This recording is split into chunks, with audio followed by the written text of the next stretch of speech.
Let's go down to the Urban Homestead, Pasadena by the freeway. Right down there on the Urban Homestead, Jules and his family are working away. Come on down to the farm in the city, back to the future, back to the plan. Right down there on the Urban Homestead, loving the life back into the land. Oh, oh, oh, help the garden grow. Singing, oh, oh, oh, we've got to help the garden grow. Welcome to the Urban Homestead Radio. We are your hosts, Anise, Justin, Jordan.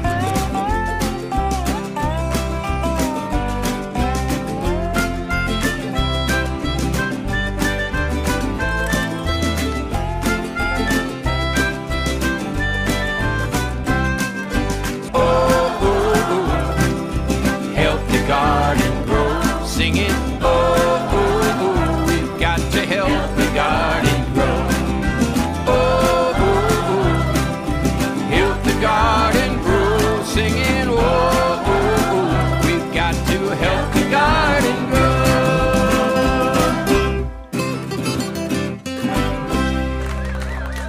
Hi folks, thanks again for tuning in. Today we thought we'd talk about why we do what we do.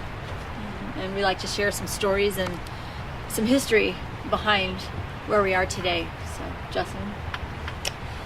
Yeah, we just got through with Little Mo yesterday, and he was talking about his family history, how music and acting was in his blood.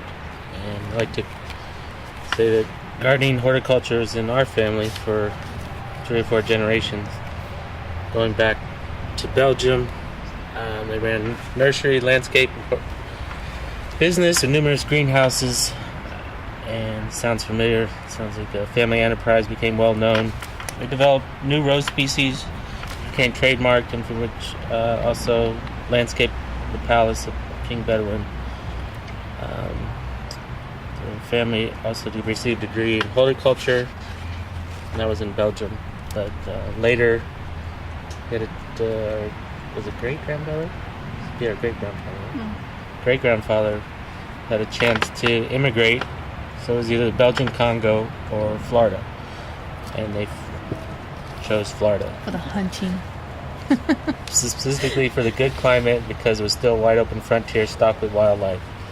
The whole family enjoyed hunting and fishing, so they say the rest is history. Mm-hmm. But they ran a nursery, planting grounds. Yeah, I think so.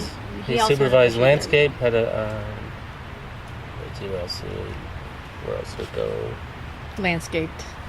Ballast Point Park. Ballast Point Park. Yeah.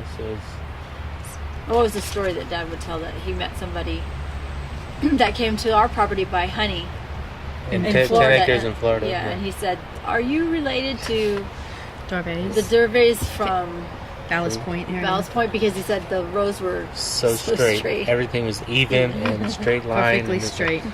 And he ran into the grandson, our dad, at his nursery at, what was the name of it? La Casa Verde? La Casa Verde. La Casa Verde, one of Dad's first forays into self-employed businesses.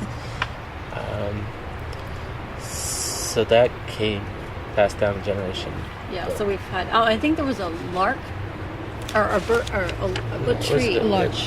Yeah, there's several varieties named after the family. Specifically, and then also... And they're on the Latin names. Yeah, Latin names and things. Yeah, so basically, it's genetic. Yeah, we got a green thumb from way, way back. Can't help it. I think I remember, well, when I was a kid, we had 10 acres in Florida, but, we always had a garden.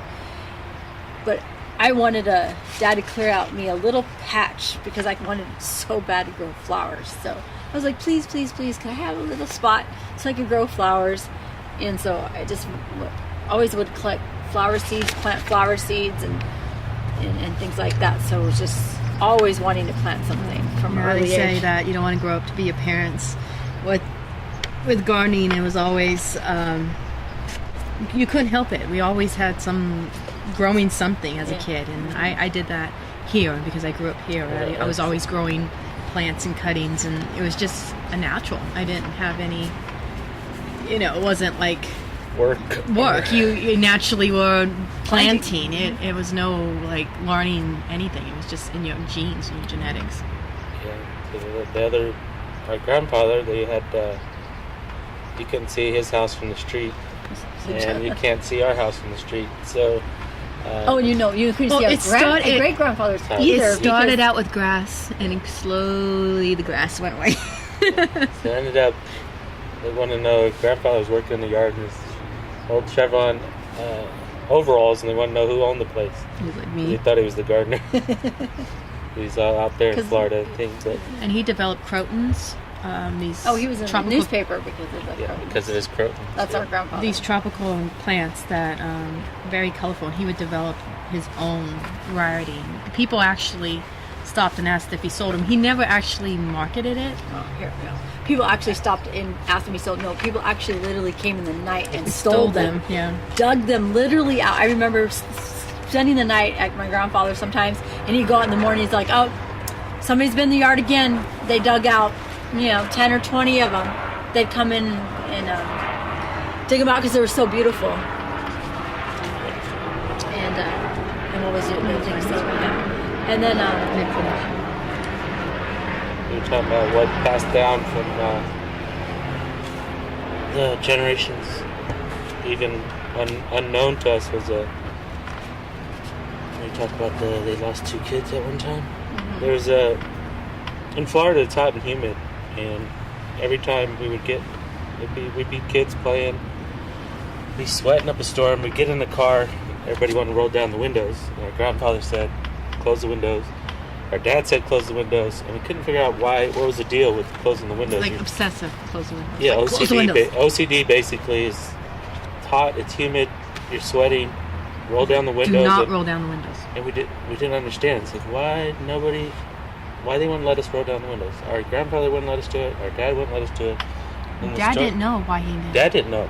So then finally found out that one of our grandfather's sisters died because she cooled off too fast in an open air streetcar. Well, she had just played a basketball game, a high school basketball game, and she went home on the trolley or streetcar, and she cooled down so fast that she got pneumonia, and she died. So that's why we would hike in the mountains, and it would be hot, and get in a hot car, and we want to roll down the windows. And Dad was like, no.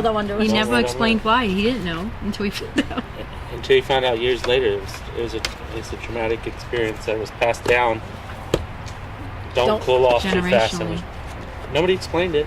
Until years later, we figured out. Somebody explained why the windows would never roll down, even though you were hot and humid in Florida. I mean, it's like brutally, and that was something that passed down through generations. Well, probably pass on. It's happened in a lot of families. They said why that happens is something traumatic happens, mm-hmm. and they unfortunately got the green thumb. But it's a personal story about There was for a while there. I looked online for memorabilia related to the Dervaes Family nursery that existed in Belgium. My dad actually saw it when he went back to Belgium. My mom and dad both saw it. Was it 70s? Mm-hmm. It existed. It had the name on it. They sold it, and college had to be before that, right? Yeah, but Mom saw it too. Oh. So after that, and so for a while there, I researched for memorabilia related to the Dervaes nursery, and there's quite a lot. It's sold on eBay, magazines, catalogs, rose books with the names in it, and there was one time I wanted to bid on this catalog that was on eBay. And so I bid on it, but I lost it to someone else. And I'm like, who wants a Dervaes Family catalog? And so I wrote him on eBay, and he wrote back a story, which I should find again. He says, Wedderman, or was it Wedderman? The Dervaes Family is like legendary. That he collects everything related to the Dervaes Family nursery. And I'm like, I need to visit you because I need all that. And he told a story about how everybody talks about them and how the nursery was so legendary. All the royalty of Europe would come just to tour the growing grounds of the Dervaes Family nursery, and they would take the princesses of like Spain up on these airplanes and fly over the growing grounds and like name roses after them, right and left. And so he wrote this beautiful story. I saved it, and he was like, anything else you want to know? He collected all memorabilia. So I have a couple cards, like mailers. I think my earliest catalog I found goes back to 1909. And it's all in Flemish, and this is 1905. And yeah, so they would do like the exposition, World's Fairs, and all that. They were like the royal horticulture of Europe. All the European royal families would come. They landscaped the palace grounds. Of King Bedouin. They would keep that. So. Supposedly there was a plaque put, but I haven't got that confirmed. I have to go. We do have to go to Belgium. Supposedly. But so yeah, you wanted to read something? Oh yeah. We fast forward in a bit. We're going through some family history. It was 19. What was it? 19. What is it? 19. You want to read it? 73. Oh. This is a letter my dad wrote in 1973. He saved it. The original copy is somewhere, and he told us this is what he wrote as soon as he was 25. He put, actually, I am 25 and a half.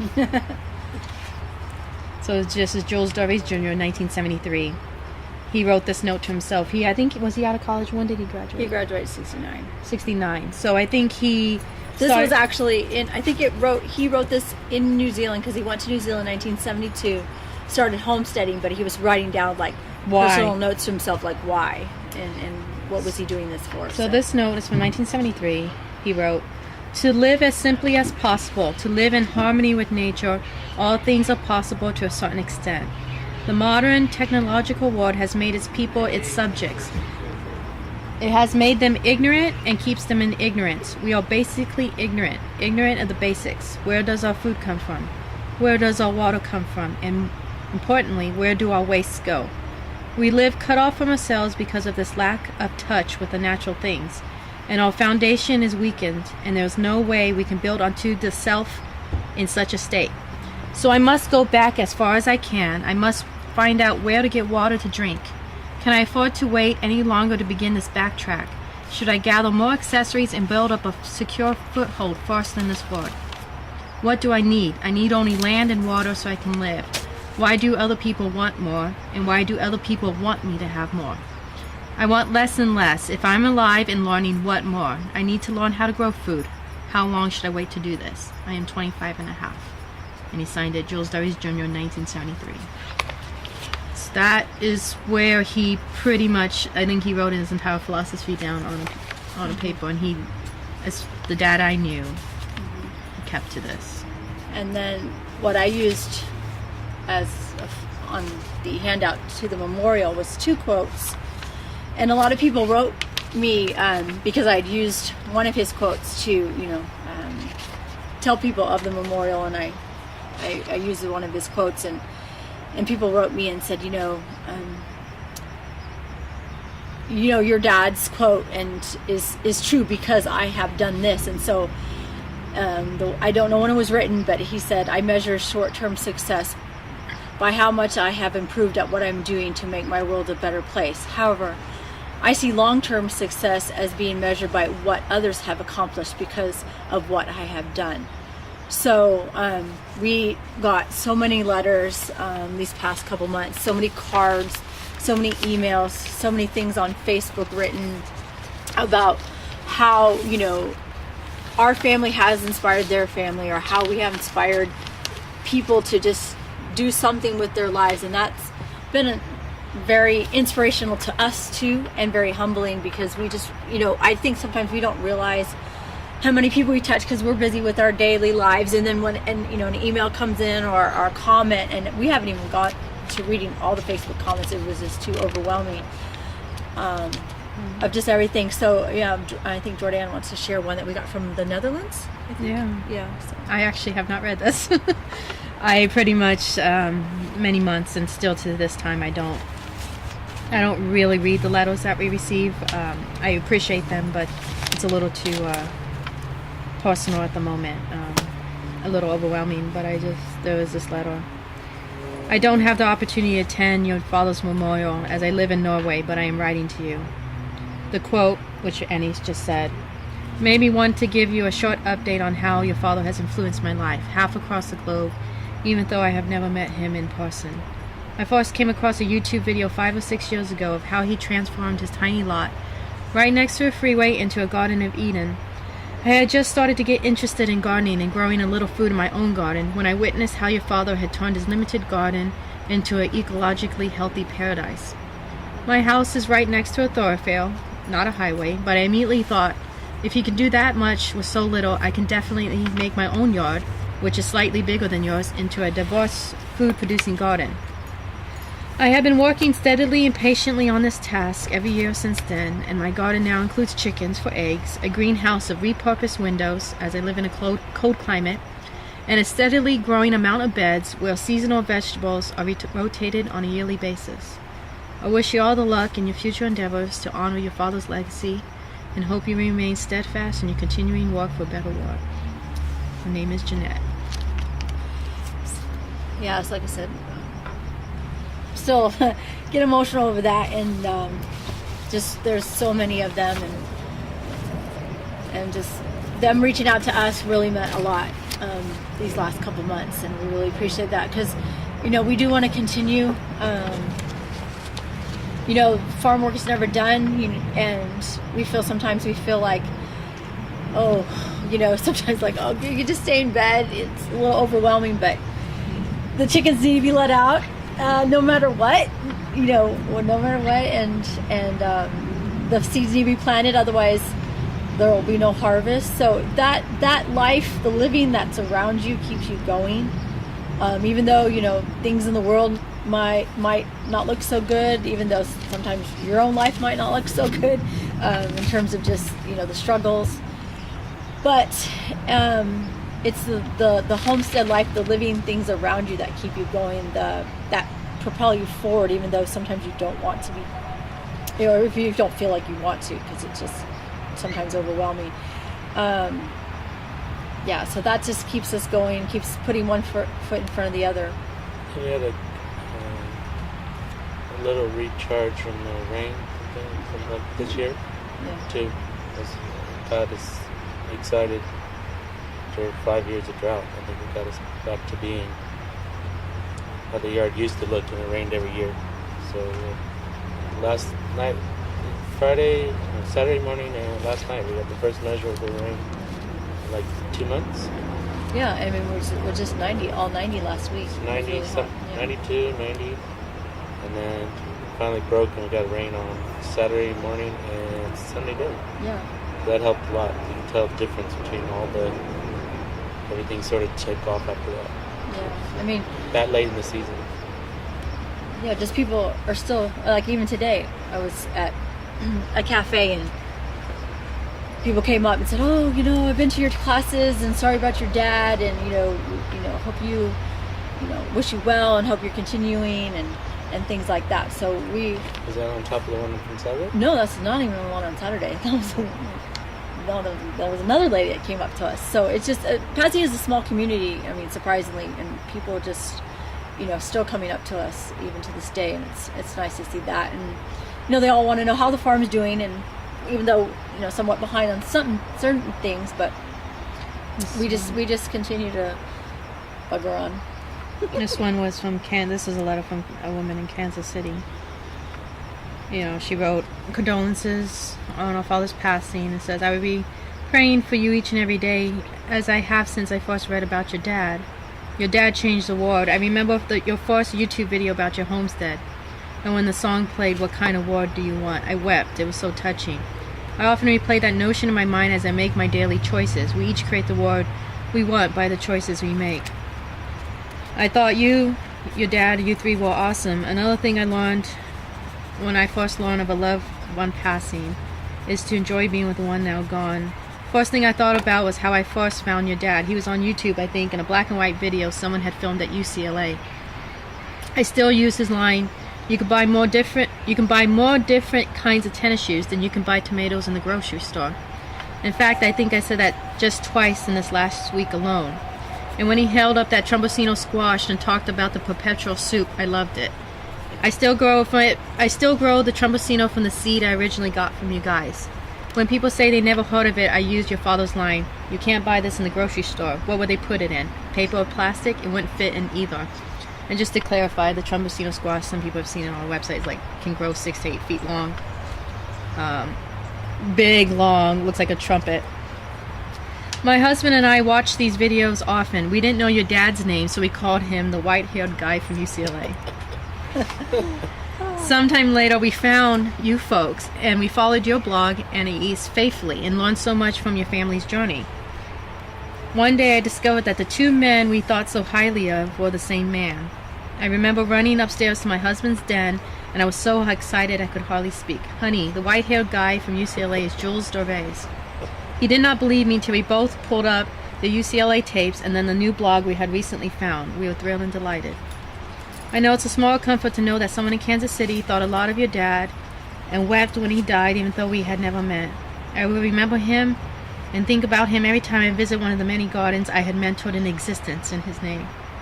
There are raised beds all over the country and even in a few countries that I had a hand in creating. One life touches so many others because your father touched my life by inspiring me to grow food in the suburbs. All of these gardens now exist because I reached out and touched others' lives. He deserved karmic credits. He will live on in all those gardens and on all our hearts. Jean.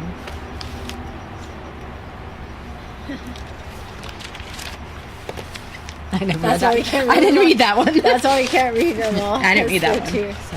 There's just too many. So Dad was really the one that UCLA she was talking about was I think it's a series on there that Jordan put up because Dad went to UCLA a couple times to be guest speaker. 3 years in a row. Yeah, they had him for their sustainability class and there's one of his lecture up there about, and it was about seeds, and it was about genetic diversity. It was about GMOs, the food and what's going to happen to the food system. One of the things that he made me do, I had to do, as we all had parts in the presentations, and so I was gathering information to do like PowerPoint stuff, and so I think one of the statistics he wanted to show was, I think if in our grandfather's day we had $1 worth, let's say $1 worth of genetic diversity in seeds, in apples and varieties, just cucumbers and corn and beans, it's just so much. But now, 50 years later, we only have 3 cents worth left of that dollar. 3 cents left of that dollar. So what I did was to prove that point, or to show the class. So we had put up $1 and then 3 cents, and so it's not about just teaching; it's about giving them the visual impact of like we're in deep trouble. We had $1 50 years ago. Now we're 3 cents. So what's going to be like in the next 50 years? Mm-hmm. And so Dad was all about. That's what he said about the tennis shoes. We have more choices of tennis shoes than we have of carrots in the store. Yeah. So our priorities are a little bit out of place, and so Dad was all about trying to set the priorities straight in our crazy world. And it started, and he believes starts at home. It starts with food.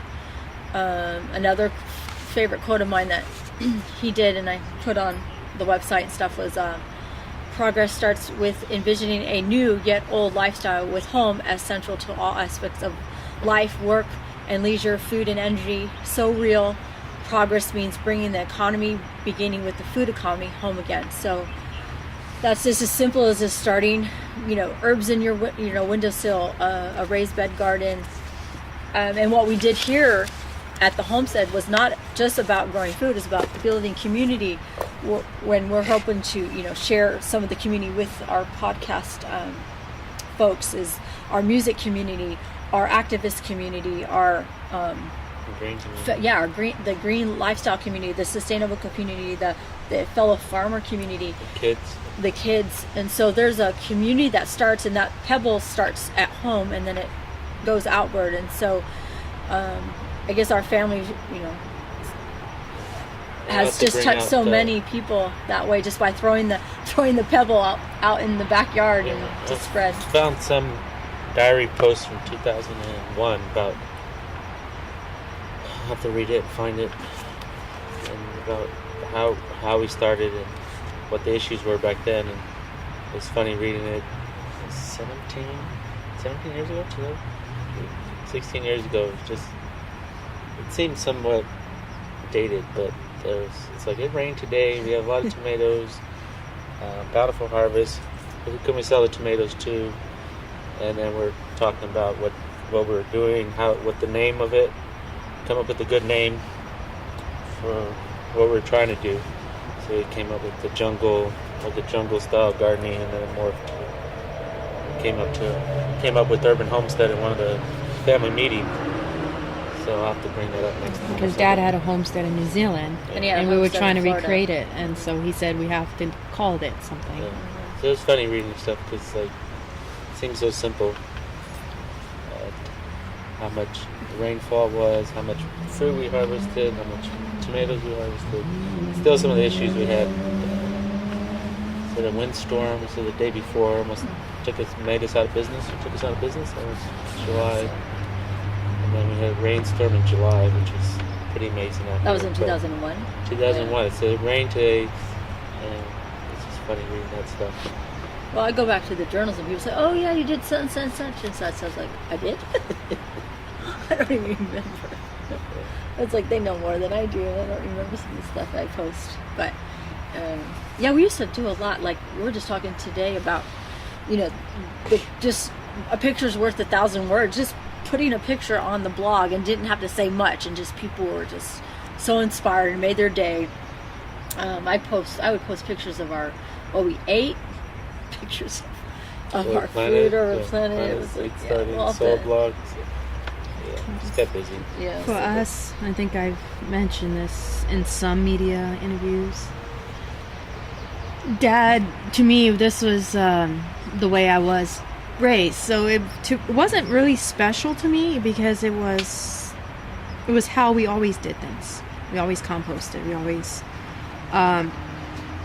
So I think I was kind of confused about when people responded to the internet. Because I didn't see it as anything special. Not that I'm not saying it was special, but it was like, how you were raised. Yeah, I was raised this way, so I was constantly eating kale out of the garden, and people would come and they'd eat the kale, and they're just like, "This is so amazing," and I'm just like, "That's what kale tastes like." Oh yeah, the people that bought the salad, said it was like the other ones are like eating cardboard. It's like, I didn't have people literally said addicted. Yeah. To our lettuce does have that. When you break it, it has a little sap, which is a sort of an opium thing, but so fresh one has high levels of it. It makes you relaxed and comforted. So eat more lettuce.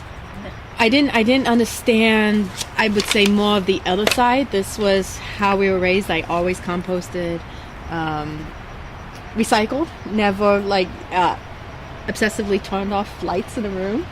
That's Justin. So I would go, when I went to my grandmother's house, I was always flipping off lights. It drove her nuts. She's like, I want that light on. I want that room illuminated. And I'm like, people do this? There's nobody in the room.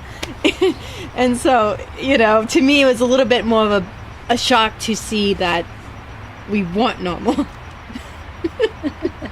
And then what's normal? What's relative? Yeah. But, so when the kids in the neighborhoods, I would play with them, I just realized that more and more there was a disconnect that people had from the garden. It was natural for us to run around barefoot. It was just like, bare feet is just great until you walk out in the street and all the kids in the neighborhood would be like, oh, it's bare feet, and they would get horrified. And we're like, I never could understand what their problem was. It was that everybody had to wear shoes, and it wasn't something I knew that was required by society. Yeah, well, still that disconnect is still, even you just see it, last year at the farm stand, lady wanted a melon, you're like, it's not in season. She's like, no, it's not. It's in the it's in the big stores. environmental health store. Justin's like, did you read where it came from? No. Look at the sticker. Look at He says it's probably from Argentina. Or And I think she South called America, back. Yeah, she called She back came and she was back like, and yeah, said you're right. so. She thought because it was in a store that provided organic produce, she thought it was local And in season. and in season. And Justin just was like looking at her and said, no, doesn't Yeah, mean I can anything. pretty well guarantee that wasn't local. I can pretty well guarantee that. But yeah. So I know, and I said I remember my thing of when he said, "Oh," Dad said after sitting around the table, "Well, just tell people what we do here." And I remember thinking to myself, I think why would people care? The internet, I think, was one of The what? For a while, we didn't have the internet. No, we didn't have we the had to go to the library, to the internet, and then we probably got dial-up internet. What do you think of the modern technology world that I was talking about in 1973? What do you think that? In 1973? So what do you think the modern technology world had made? Well, he was working in computers at that time. He did, cell phones, yeah. Twitter. One of the reasons why he left the United States was he was a teacher. And he was teaching high school? Inner city High School. Orleans. Inner city New Orleans High School. And he saw at that time how society was going, because he said this is the next generation. And he I don't know exactly what was really bad in 1970s, but he said that he couldn't see that generation as the leaders of the country. So he started being disconnected. He saw there was a disconnect happening back at that time with the children. That's why one reason we were homeschooled, and why we got away with it, because it was illegal. Because that was the teacher. Yeah. Well, that's a whole different story. Now that's a whole nother podcast. That's a whole nother podcast of when people say, "Oh, they homeschool the kids," and they're so, "Oh, I did this." I was like, "You have no idea of what the first homeschoolers had to go through." And now it's just like, oh, accepted, and it's wonderful. It's heralded, and here I still have that that hesitation. Not a hesitation, but it's just like, I was homeschooling, and here I'm like, they say, "Oh, where'd you school?" And I'm like, that pause, because you couldn't say, you get hauled off to your dad, get hauled off to jail. I think one media asked, "Were you ever disadvantaged being homeschooled?" And I said, I wasn't disadvantaged being homeschooled. I was disadvantaged by society's perception at that time of homeschooling. It wasn't that I was disadvantaged. I was disadvantaged because of what everybody else thought. What they perceived was wrong with me. So I grew up thinking something was wrong. And then you look at it and you say, nothing was wrong. But every time you were homeschooled, there was a blockage. So then, being a young child, you took on that society. And it was their connotation that disadvantaged me, not actual homeschooling. Because they thought you were stupid, basically. Yeah, basically, until I tutored a kid in the neighborhood. I was like, 2 years older than he was, and I was doing his math, and I was tutoring him, and I'm like whipping through 2 years younger or older? Oh, 2 years younger. I was 2 years younger, and I was tutoring a kid in math. And I'm sitting there going through this stuff, and I'm just like, maybe I'm not stupid. Wait, something's wrong here. And I also taught a kid to read. I was like younger than him. And I was tutoring kids in the neighborhood, and that was probably the only time I realized that I wasn't disadvantaged. It was everyone's perceptions that were making me feel disadvantaged. So I was tutoring boys older than I was. No, I mean but the homeschool experience. It trained us for this too. Well, it trained us for this because it was always whatever we weren't put in. Our minds weren't put in a box and said, okay, at this age, this is what you're supposed to learn. This is how you're supposed to learn it. This is what you're supposed to do. It was whatever we did have to do the basics. Maybe what they call it nowadays is unschooling. Yeah, I was definitely unschooling. I had no curriculum. Us two older ones had more curriculum. Yeah, me, I was just like, free for all at the library or whatever. So. Free for all. Here's the library. Go for it. Well, they joked. The lady at the librarian, she goes, "Oh, there she comes again." They would like start clearing out their tables for all my stacks of books. Yeah. And they said that you literally read the entire library, pretty much. So like, I think you read the library. I was like, yeah, probably I did. We were homeschooled. You were unschooled. Probably. I was pretty much unschooled, and it shows in how I approach things. Everybody, not everybody, but you talk with a couple people and I say, oh, I want to do this. And they're like, oh, yes, I have to take a class and I have to learn. And I'm like, why don't you just do it? You don't have to actually have that class. And they like rack up, and there's nothing wrong. You should, because we teach classes. Yeah, we teach classes. There's nothing wrong with classes, but I would say more the mindset that too terrified to do it without a teacher showing them step by step. And it's like, I'm all for classes. Go, educate, work, expand your horizons. But it's this kind of hesitation to actually pick up something and try it. And, we're not talking, going to the moon, and if you mess up a calculation, you blow up the rocket. We're talking about, plant that plant. If it dies, well, you can still go to the supermarket. We're not on the Oregon Trail, gonna starve out here on the Donner Pass. We have fallback thanks to supermarkets. We're in the modern society. We can still fall internet. back and stuff. Stuff like we have smartphones and apps and GPS. Not that that's try navigating the city by the sun, and if not, pull up your GPS. That was, I think we talked about that before, about what perception, what's the thing called? Awareness of what's happening with your animals. And we talked about that before. Or directions, or you said we're going the wrong way. Yeah. But I think that it started in homeschooling, and then I think Dad approached, we tried to do 1 year, something new every year. 1 year was solar, 1 year was biodiesel, 1 year was spray water, a couple years was the harvest challenge, 1 year was a cob oven. So we tried to just do it, basically. And then if you failed, obviously you weren't good at it. Oh, you try again. You try again. It's not, failure was just a way of learning. It was it how we approached everything. Yeah. You learned how not to make a light bulb.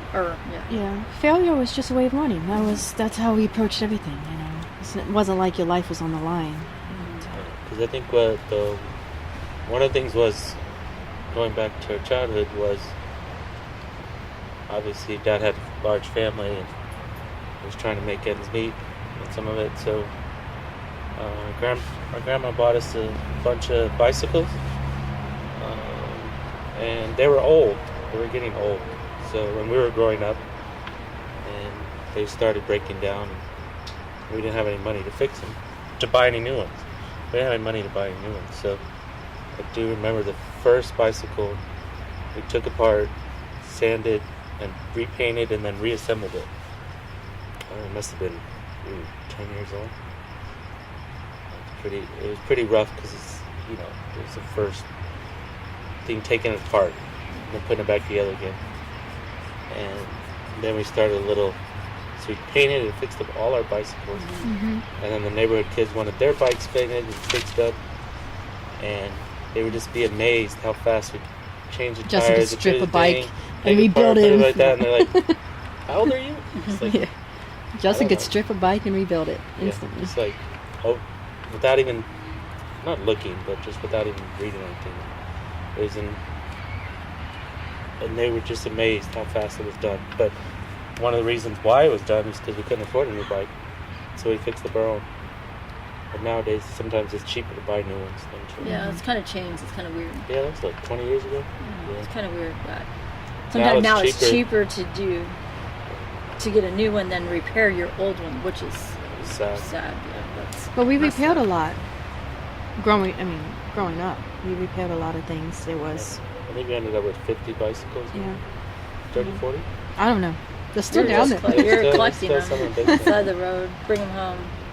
I remember the backyard when it was all concrete. It would be like all the kids in the neighborhood with like all these bikes, and Justin would be like redoing all of them. It was like a whole parking lot of bikes back here. It was neat because you say, well, you didn't like the color, you scratched it, you beat it up, take it apart and paint it again, put it back together again. And grease the bearings and tighten the spokes and the wobbly tires, and we built the bike from scratch, basically from spare parts. Mm-hmm. So that was pretty neat to do that. But one reason why we did it because we couldn't afford a new one. But and I think that kind of skill in the hands was something that Dad kind of instilled in us because there was a media piece that we were on about this preparation for doomsday. And I remember being on the phone with them, and I was like, we're not preppers. We're not these people that stockpile things and put away, like water and all that. I mean, we have water. And one of the questions from the guys that were interviewing us was, where's your stockpiles? Or what happens when everybody knows that you're here and they're going to overrun it with guns and steal all your plants? They know you have food. And it was, to us, it was kind of humorous because I think Dad's response to that was, yes, but they could take all the food, or they could take your land, but who's going to actually grow it again? I mean, it's like, if you stockpile canned goods, everybody runs and takes that, and that's food. You know, you go out here, and people are going to walk back here and say, I don't know what to do with this. Mm-hmm. There's nothing, we can't figure out what to do with this. Mm-hmm. And so my answer at that time to this interviewer was, it wasn't about we'd have stockpiles, we do, you do what you can, but it wasn't about stockpiling. It wasn't about, getting all the MREs. It was learning the skills in your hands and in your head. So generally, or people with guns can come take your property. Give me my seeds. Give me my animals.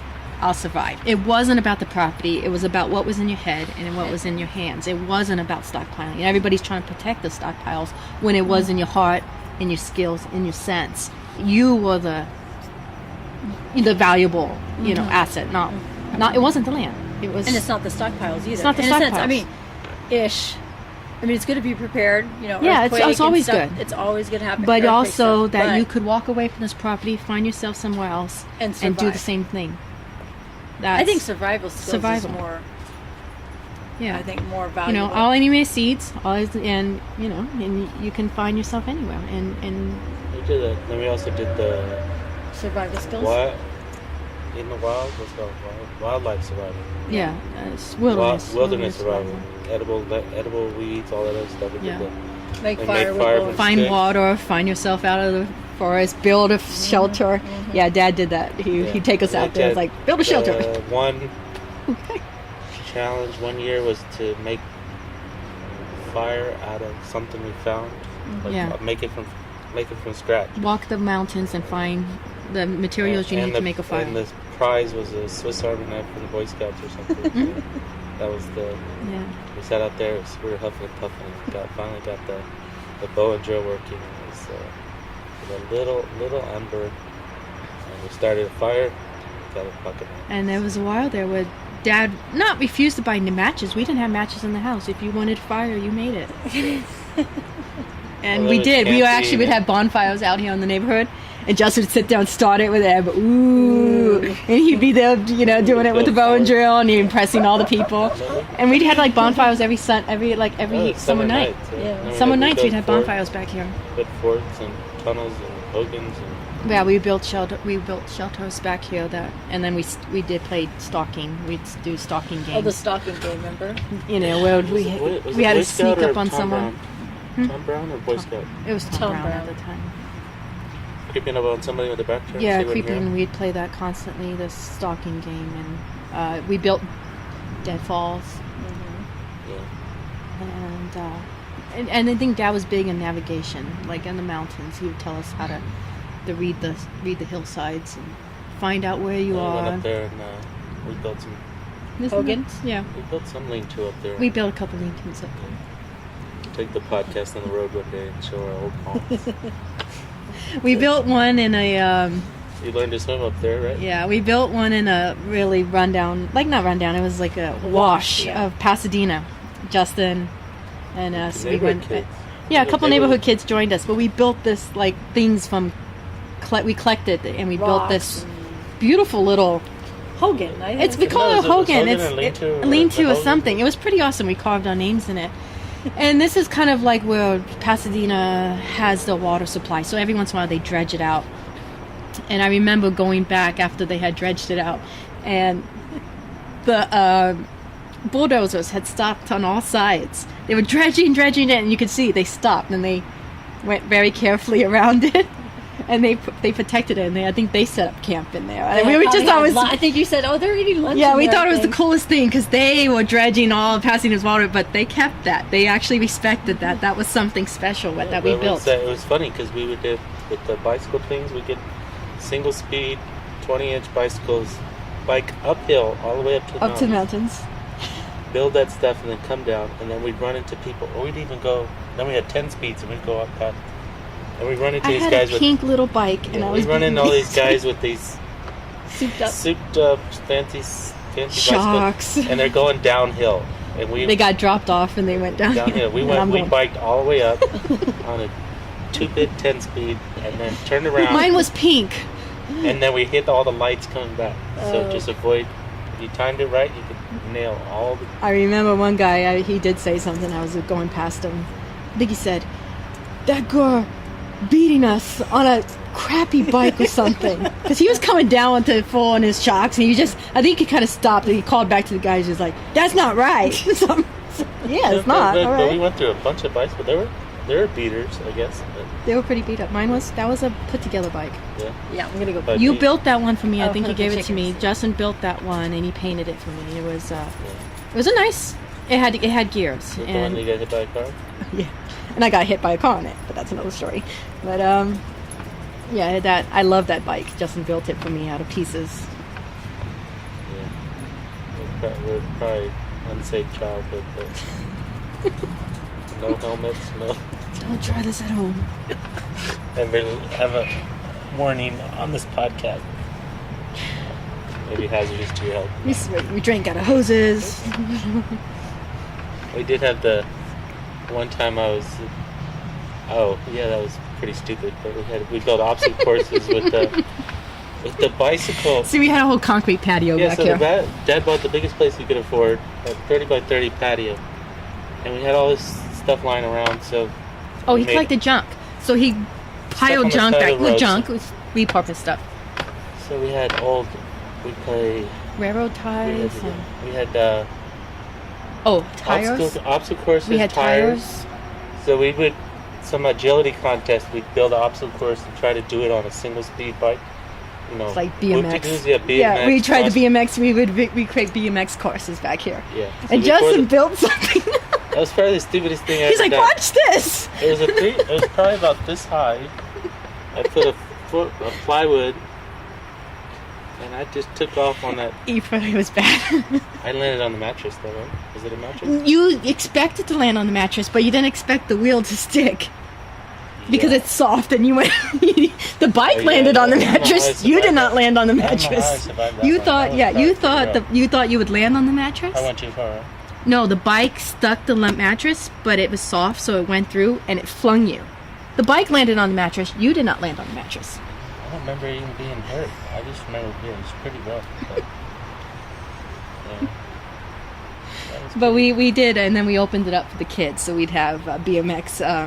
Oh no, we'd have cardboard boxes go through a tunnel on a bike. And then the bikes. And then we'd have to hop the tires. Oh yeah, whoop-de-doos.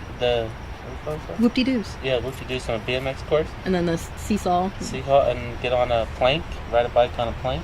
And the kids would line up on the driveway. We'd open it up and we'd like do these courses and we'd time them. And it was tournaments. I think it was like we had dead heats and. I think we put. Was it those packing peanuts? Yes, we did. So just one of the pranks we pulled on the kids was to put.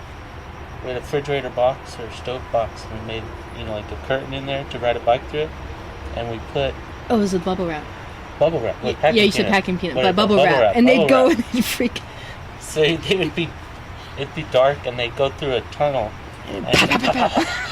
So I guess that was our hazards, but that was pretty fun. But yeah, it was probably. We got good on bikes. We were very good.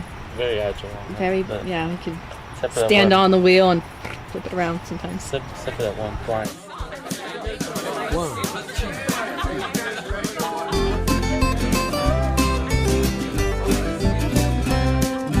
Let's go down to the Urban Homestead, Pasadena by the freeway. Right down there on the Urban Homestead, Jules and his family are working away. Come on down to the farm and the city, back to the future, back to the plan. Right down there on the urban homestead, loving the life back into the land. Oh, oh, oh, help the garden grow. Singing, oh, oh, oh, we've got to help the garden grow. The Urban Homestead theme song was written and recorded by Tom Fair. Thanks, Tom.